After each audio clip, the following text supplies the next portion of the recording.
our meeting with the Métis National Council was on March 28th.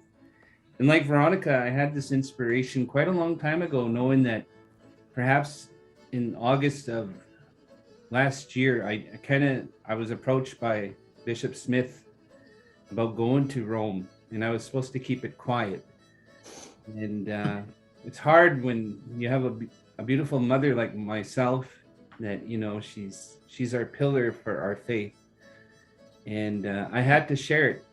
And she said, Gary, wouldn't it be nice if we could do something and make something for him? And I'm thinking, well, Mom, you're good at making these little rosary bags, you know? And I thought, well, that'd be fine.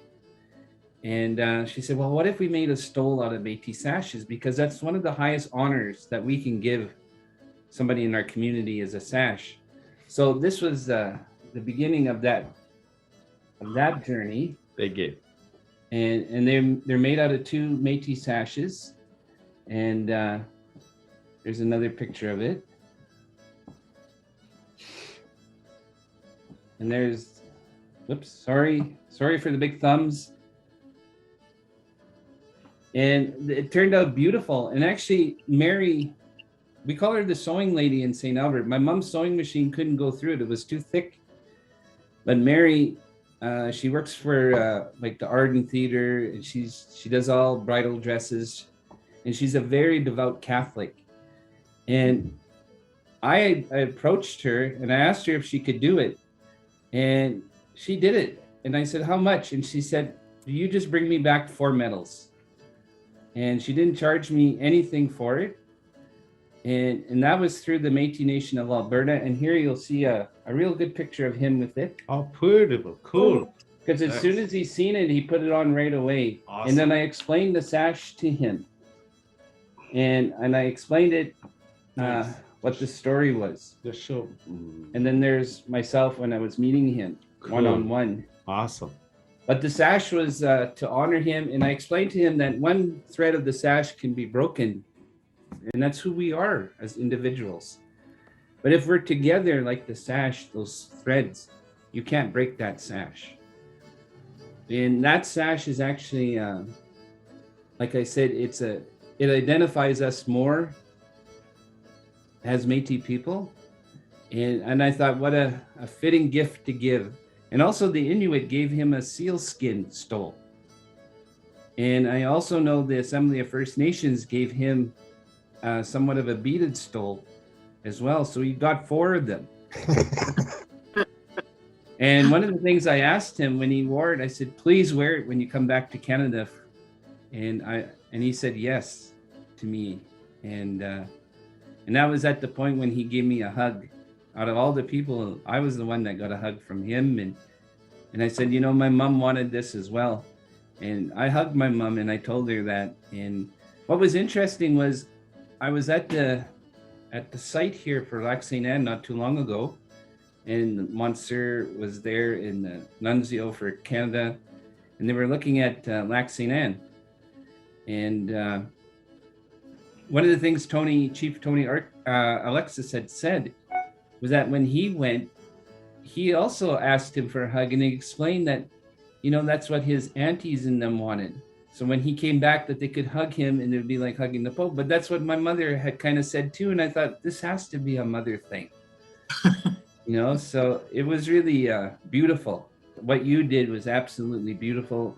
And for people that don't know, Veronica and I, through shirt tail relatives, are related.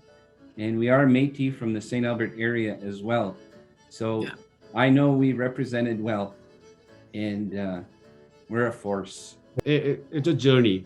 So in the journey, what is happening is Jesus is accompanying them. He's not explaining anything. He just listens. Why he is listening? Because these 2 disciples were disappointed, and that brings sadness. They lost their hope.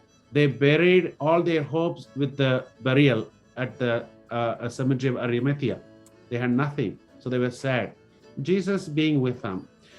All that Jesus wanted was to get all their sadness out from what was inside.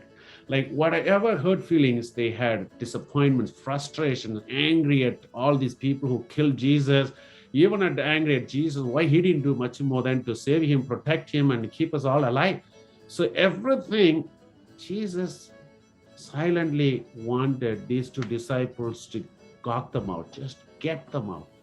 Once their chest was so free, that's what happened encountering Pope Francis.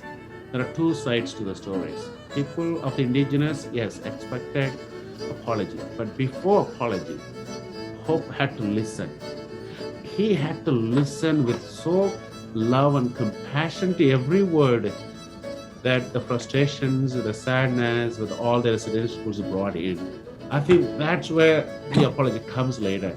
So what Jesus did here, accompanying them, listening, he's not explaining. At the end, he says, "How dull are you?" But he's getting them out. I think that's what happened encountering. And that's what I witnessed every media brief we had. Yes, we talked to Pope Francis. He listened to us. He cared for us. He welcomed us. Imagine, it happened the other way. When we went as a general audience, secondary delegate, we were close to 200 people. We were asked to go in seated. Whereas according to Gary and others, the way it happened was Pope Francis was welcoming them. What a difference. Like shaking hands, come in, I welcome you, like you are my own. That's the journey. Everything Jesus is breaking, they recognized. And that was, I was able to witness on the final media briefing how everybody said, it's more than 3 words, it's a 4-letter word. And he meant, I have heard, he meant what he said. And that's what we wanted.